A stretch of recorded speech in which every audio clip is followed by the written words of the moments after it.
প্রিয় শিক্ষার্থীরা, বার্ষিক সামষ্টিক মূল্যায়ন 2024 নবম শ্রেণীর সকল বিষয়ে নমুনা প্রশ্ন এবং উত্তরপত্র দেওয়া হয়েছে।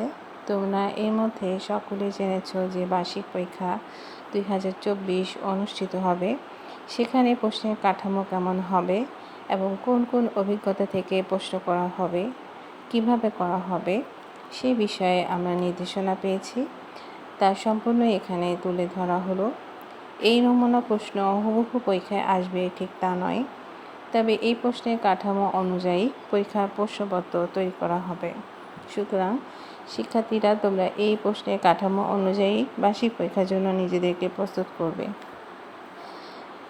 এই ভিডিওর প্রথমে আমি তোমাদেরকে বার্ষিক সামষ্টিক মূল্যায়নের যে চূড়ান্ত সিলেবাস তার সংক্ষিপ্ত আকারে তুলে ধরেছি।